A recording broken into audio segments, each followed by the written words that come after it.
Hello students, welcome to the channel Rachna math solutions. आज के इस वीडियो में हम लोग सीखने वाले फर्स्ट ईयर इंजीनियरिंग सेमेस्टर 1 का मैथमेटिक्स से सब्जेक्ट, जिसमें हमने चैप्टर स्टार्ट किया हुआ है solutions of algebraic and transcendental equation, जिसका ये लेक्चर 11th है। इस लेक्चर में हम लोग गॉस सीडल मेथड के ऊपर एक आखिरी क्वेश्चन प्रैक्टिस करेंगे। वो क्वेश्चन मैंने आपके सामने लिखा है। क्वेश्चन में क्या दिया है, solve the following equations by Gauss Seidel method up to 4 iterations. Equation दिए है 4x minus 2y minus z is equal to 40। दूसरा इक्वेशन दिया है x minus 6y plus 2z is equal to minus 28। Third equation दिया है x minus 2y plus 12z is equal to minus 86।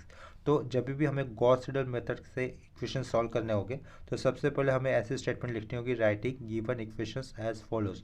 वो मैं लिख देता हूँ, writing given equations as follows, ऐसा लिख दिया। ठीक है, writing given equation as follows ऐसा लिखने के बाद हमें सबसे पहले ऐसा इक्वेशन देखना है जिसमें x का कोफिशिएंट सबसे ज़्यादा आया हुआ हो। तो सबसे ज़्यादा x का कोफिशिएंट पहले हुए इक्वेशन में आ रहा है, वो कितना आ रहा है, 4 आ रहा है। तो उस इक्वेशन को देखो इस तरीके से लिखना होगा, x के साथ कोफिशिएंट कितना आया, 4 आया हुआ है। तो वो राइट साइड में जाएगा तो क्या हो जाएगा, 1/4 हो जाएगा डायरेक्टली। यहाँ पे एक स्क्वायर ब्रैकेट डाला, राइट साइड में ऑलरेडी कितना था, 40 था। तो उस 40 से ये -2 राइट साइड जाएगा तो क्या होगा, +2y। और ये माइनस जेड राइट साइड का तो क्या होगा, प्लस जेड होगा। ठीक है, उसको लिखा हम लोगों ने इक्वेशन 1। इसी तरीके से मुझे सेकंड इक्वेशन बनाना है, लेकिन सेकंड इक्वेशन ऐसा कंसिडर करना होगा जिसमें y का कोफिशिएंट सबसे ज़्यादा आया हुआ हो मैग्नीट्यूड वाइज। ठीक है, तो मैग्नीट्यूड वाइज y का कोफिशिएंट सेकंड इक्वेशन में 6 है और थर्ड वाले इक्वेशन में -2 है। तो इन दोनों में से ज़्यादा बड़ा कौन सा है, y का कोफिशिएंट 6 है, मैग्नीट्यूड वाइज बोल रहा हूँ। ठीक है, यानी कि साइन वाइज नहीं बोल रहा हूँ। साइन वाइज तो ये -2 बड़ा हो जाएगा, लेकिन मैग्नीट्यूड वाइज 6 ये बड़ा हो रहा है, तो उसके कारण ये यहाँ पे y लिखा। -6 आया हुआ है y के साथ इंटू में, तो वो राइट साइड जाएगा तो कैसा होगा, -1/6 हो जाएगा। और स्क्वायर ब्रैकेट के क्या लिखेंगे हम लोग, आगे का आया हुआ ये -28, ये -28 एज इट इज लिखा। उसका ये +x राइट साइड जाएगा तो क्या होगा, -x। और ये +2z राइट साइड जाएगा तो क्या होगा, -2z हो जाएगा। यहाँ पर स्क्वायर ब्रैकेट क्लोज कर दिया, ये हो गया हमारा सेकेंड इक्वेशन। इसी तरीके से मुझे थर्ड इक्वेशन बनाना है। तो थर्ड इक्वेशन में क्या लिखेंगे, z लिखेंगे। z के साथ कोफिशिएंट कितना आया हुआ है, 12 आया हुआ है। तो वो राइट साइड जाएगा तो क्या होगा, 1/12। स्क्वायर ब्रैकेट डाला, राइट साइड में ऑलरेडी कितना था, -86 था, तो ये -86 लिखा। ये +x राइट साइड जाएगा तो क्या होगा, -x। ये -2y राइट साइड जाएगा तो क्या होगा, +2y होगा जाएगा। यहाँ पे स्क्वायर ब्रैकेट क्लोज कर दिया, ये हमारा हो गया थर्ड इक्वेशन। ठीक है, ये इस तरीके से पहले 3 इक्वेशन बनाने के बाद हम लोग इटरेशन स्टार्ट कर सकते हैं, इटरेशंस की प्रोसीजर को स्टार्ट कर सकते हैं। तो यहाँ पे क्या लिख रहा हूँ मैं, फॉर फर्स्ट इटरेशन ऐसा लिखा। फॉर फर्स्ट इटरेशन ऐसा लिखने के बाद हम लोग क्या कर सकते हैं, फर्स्ट इटरेशन से हमें किसकी वैल्यू आएगी, सबसे पहले कौन सी वेरिएबल की वैल्यू आएगी, एक्स इस वेरिएबल की वैल्यू आएगी ना, जिसमें क्या यूज़ होना है, वाई और जेड इसकी वैल्यू यूज़ करनी है। तो हमेशा गॉस सीडल मेथड में एक्स की वैल्यू निकालते वक्त इनिशियली वाई और जेड कितना पुट करेंगे, हम लोग 0 पुट करेंगे। तो क्या लिखा मैंने यहाँ पर, put y is equal to z equal to 0 in equation 1। तो इक्वेशन 1 में y और z अगर 0 पुट करते हैं हम लोग तो x क्या आ जाएगा, पीछे x है लेकिन x को हम लोग x1 लिखेंगे क्योंकि वो फर्स्ट इटरेशन का पार्ट है। तो x1 क्या हो जाएगा, 1/4 और ये ब्रैकेट का 40। ठीक है, तो 40/4 कितना होगा, सिंपली 10 हो जाएगा ना।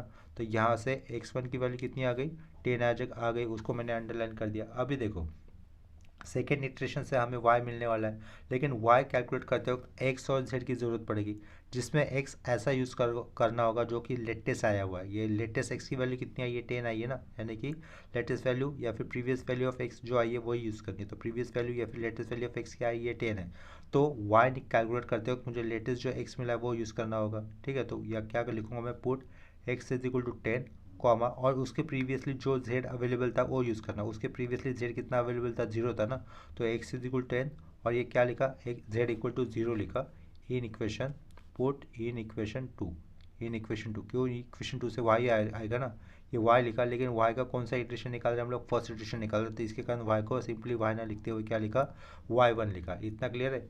वो इक्वेशन का क्या था, -1/6 दिख रहा है ना यहाँ पर, -1/6 स्क्वायर ब्रैकेट -28 लिखा, माइनस किया, x की वैल्यू कितनी थी, 10 थी, तो ये -10 करना पड़ा। और यहाँ पर z तो 0 था, तो ये वाला टर्म लिखने की भी ज़रूरत है भी नहीं। यहाँ पर क्या कर देंगे, डायरेक्टली स्क्वायर ब्रैकेट क्लोज कर देंगे। इसको कैलकुलेट करने पर ये कितना हो जाएगा, -1/6 से बाहर और अंदर क्या रहेगा, -38 हो जाएगा। तो -38/-6 करते हैं तो देखते हैं आंसर कितना आता है। इसका आंसर आएगा 6.3333। तो रिकरिंग नंबर आ गया। तो लेकिन हम लोग डेसिमल पॉइंट के बाद 4 डिजिट तक ही लिखेंगे, तो ये लिखा 6.33 और ये 33 लिख दिया, इसको भी अंडरलाइन कर दिया। ठीक है, तो y1 आ गया हमारे पास, x1 आ गया। इसके बाद हमें क्या कैलकुलेट करना है, z1 कैलकुलेट करना है। फर्स्ट इटरेशन से z कैलकुलेट करना है, जिसको हम लोग z1 से रिप्रेजेंट करेंगे। देखो z कैलकुलेट करते वक्त मुझे किसकी ज़रूरत पड़ने वाली है, x और y की ज़रूरत पड़ेगी। और x और y कैसे यूज़ करके, हम लोग लेटेस्ट आए हुए, लेटेस्ट क्या आए हुए फर्स्ट इटरेशन से, x कितना आया है 10 आया है, और y कितना आया है 6.3333 ये आया हुआ।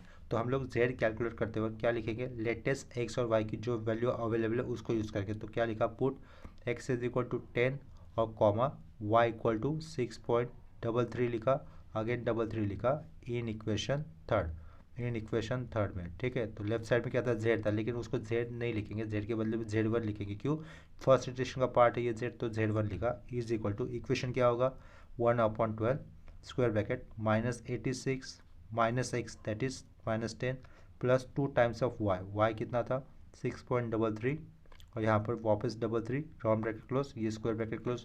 तो ये वैल्यू z1 की कैलकुलेट करने पर देखते हैं कितनी आती है, z1 इज इक्वल टू, इसको कैलसी से कैलकुलेट कर देते हैं।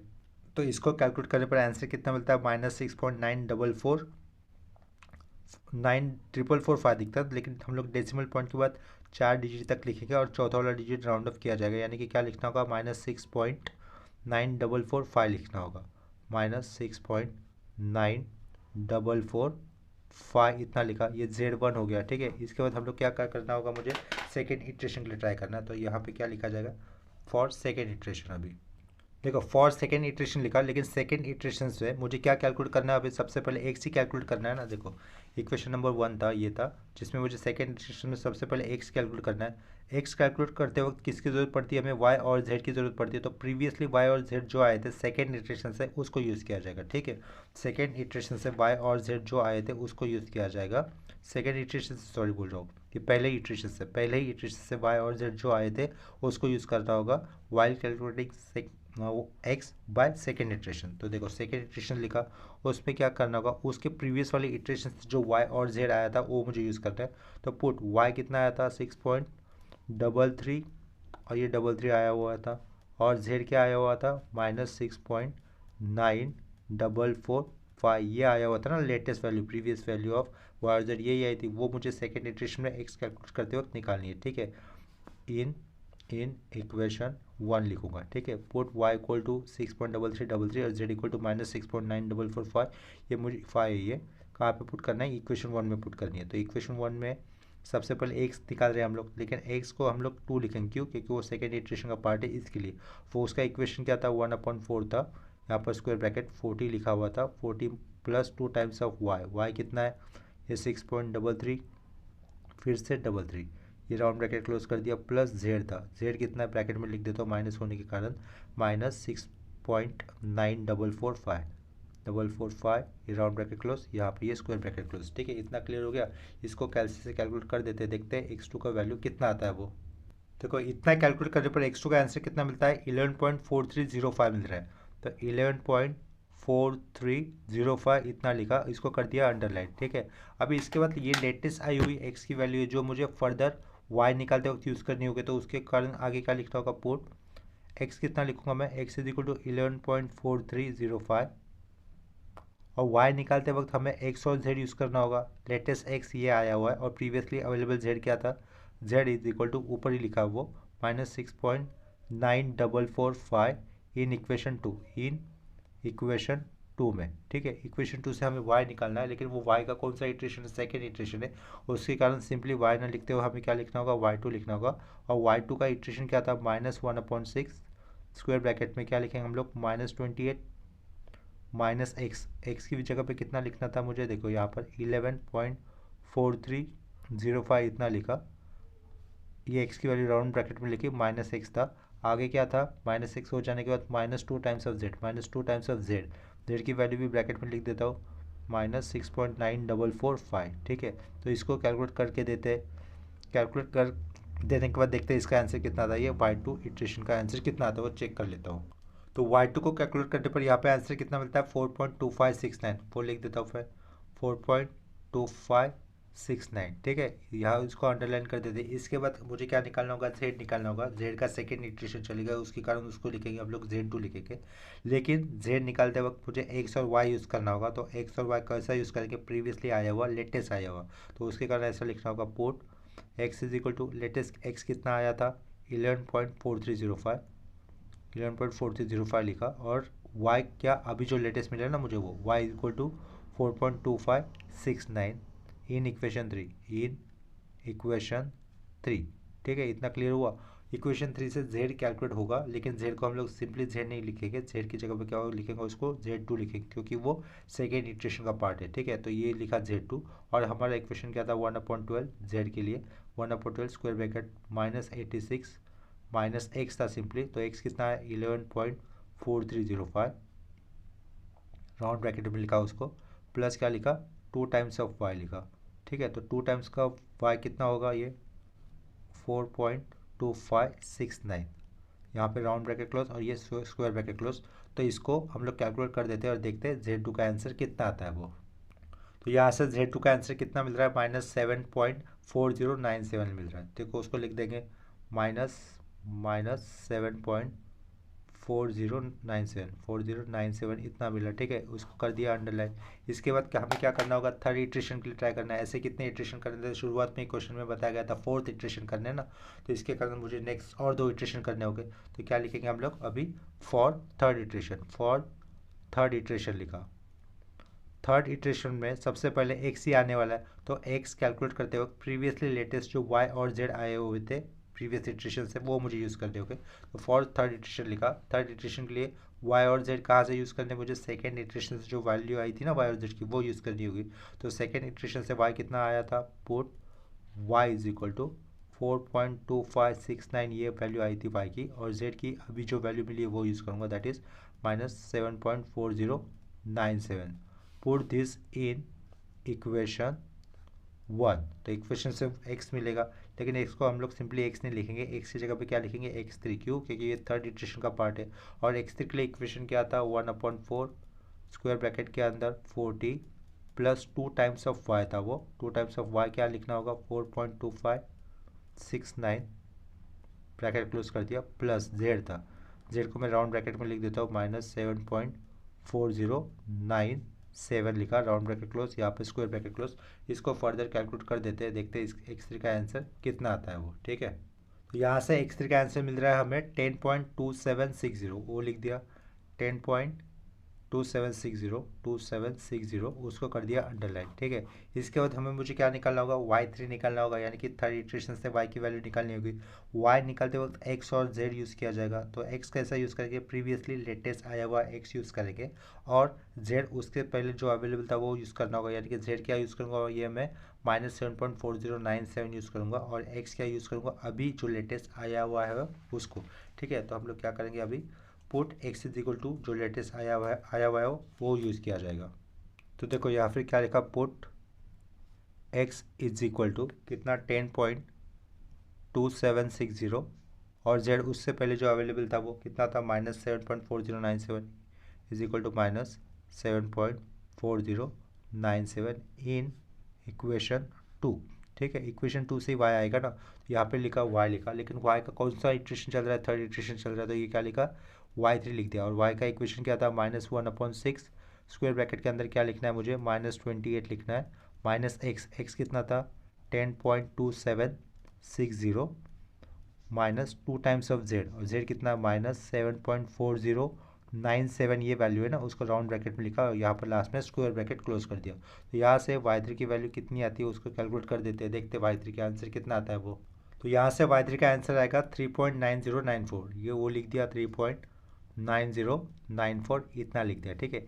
इसके बाद हमें Z3 कैलकुलेट करना होगा, यानी कि थर्ड इटरेशन से Z3 का आंसर कैलकुलेट करना होगा।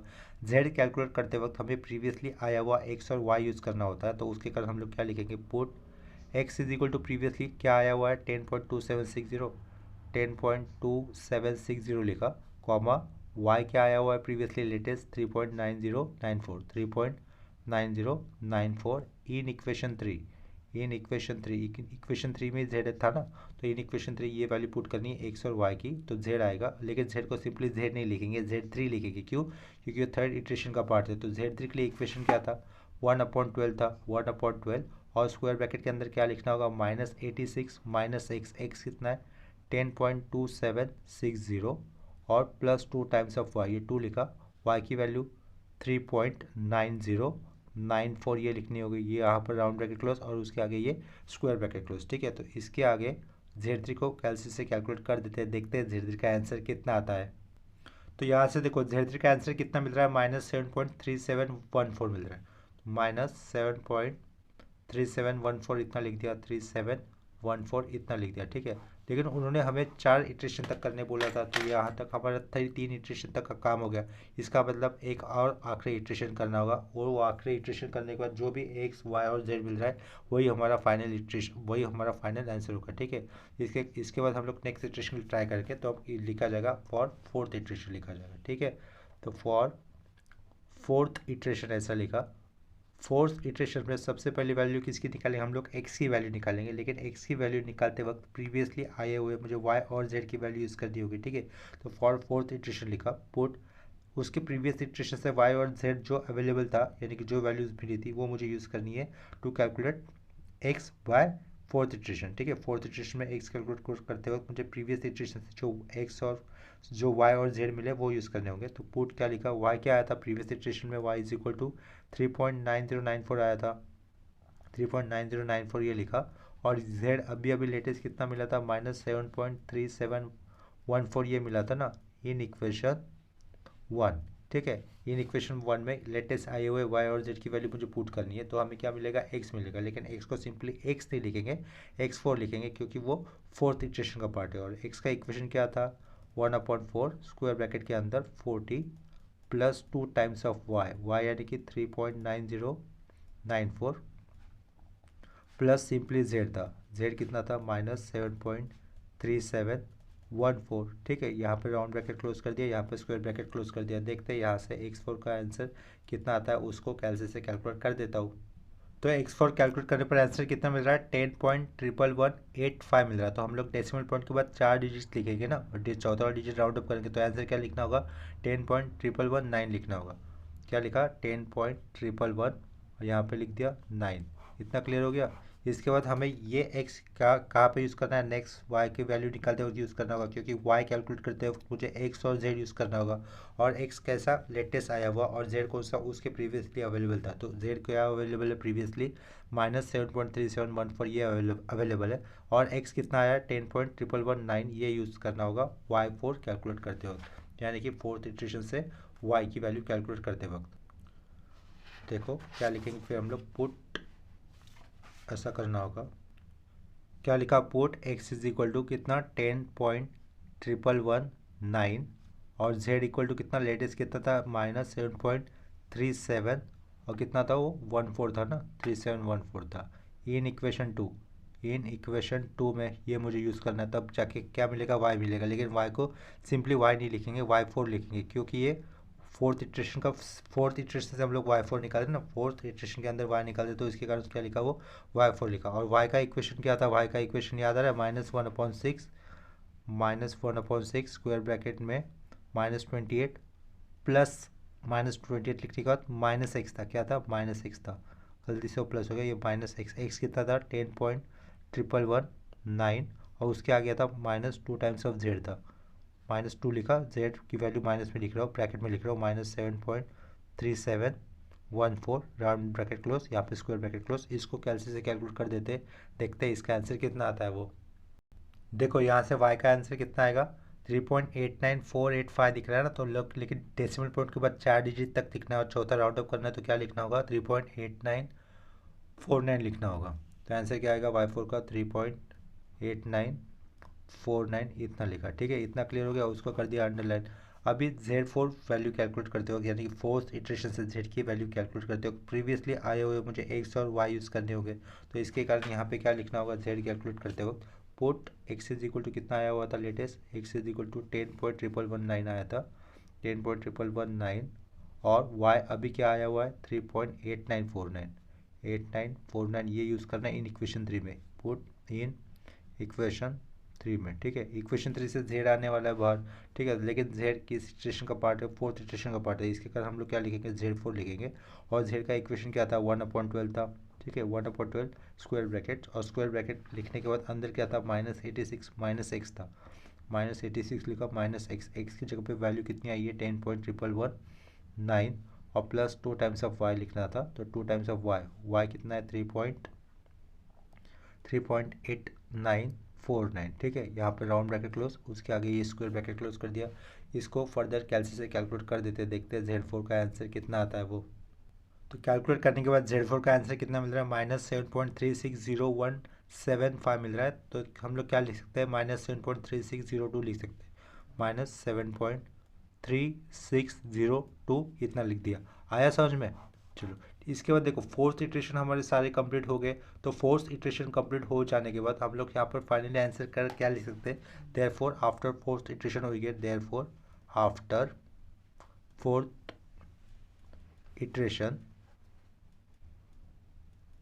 Therefore after fourth iteration we get solutions, या फिर डायरेक्टली XYZ जो आया वही यूज़ करूँगा लास्ट इटरेशन का। Therefore after fourth iteration we get x कितना लिखना होगा, लास्ट इटरेशन में आया हुआ 10.11119, y क्या आया हुआ है 3.8949, और z कितना आया था -7.3602। ठीक है, लेकिन रुकना कहाँ पे होता है, यहाँ पर उन्होंने बोला था फोर्थ इटरेशन तक करो, तो इसलिए हम लोगों ने फोर्थ इटरेशन किया। लेकिन अगर इटरेशन कहाँ तक करने, कितने करने, ये बताया नहीं है, तो क्या करेंगे हम लोग, कहाँ पर रुकेंगे, एटलीस्ट हम लोग फोर्थ इटरेशन तक रैंडमली करेंगे। फोर्थ इटरेशन तो जनरली किया करो अगर नहीं पूछा तो भी। लेकिन अगर रुकना कहाँ पे होता है, रुकना वहाँ पे होता है जहाँ पर लास्ट 2 इटरेशन में डेसिमल पॉइंट के बाद एटलीस्ट 2 डिजिट के प्लेसेस तक के आंसर मैच हो रहे हैं, यानी कि Z4 अभी यहाँ पर कितना -7.3602 है, और इसके प्रीवियस वाली इटरेशन में Z3 कितना था हमारे पास, उसको अगर हम लोग चेक करते, क्रॉस चेक करते, तो वो आंसर लास्ट के 2 डेसिमल प्लेसेस तक का सेम हो जानी चाहिए। इतना क्लियर हुआ, अगर वो सेम होते तब हम लोग नेक्स्ट स्टेप पे रुक सकते हैं। ठीक है, इतना क्लियर होगा। ये स्टेप मैंने इसके पहले वाले कंसेप्ट में भी बताई है, सब में भी बताई दी है। ठीक है, यहाँ पर फिर हम लोग लेक्चर स्टॉप कर देते हैं। यहाँ पे हमारा गॉस सीडल मेथड ये कंसेप्ट क्लियर हो जाती है। उसके ऊपर हम लोगों ने टोटल 4 सम किए हुए हैं, ये हमारा उसका 4th सम था। ठीक है, तो नेक्स्ट लेक्चर में मैं दूसरा चैप्टर स्टार्ट करता हूँ। अभी के लिए ये लेक्चर यहीं पे स्टॉप कर देते हैं। अगर किसी कंसेप्ट में या फिर प्रॉब्लम में डाउट हो तो मुझे कमेंट सेक्शन में इन्फॉर्म कर देना। ठीक है, वीडियोस अगर आपको अच्छे लग रहे हैं तो उसको वीडियोस को शेयर किया करो अपने फ्रेंड्स के साथ, और वीडियोस को लाइक भी कर दिया करो। ठीक है, चैनल पे नया हो तो प्लीज़ चैनल को सब्सक्राइब कर देना। मिलते हैं नेक्स्ट लेक्चर में, तब तक के लिए बाय और टेक केयर।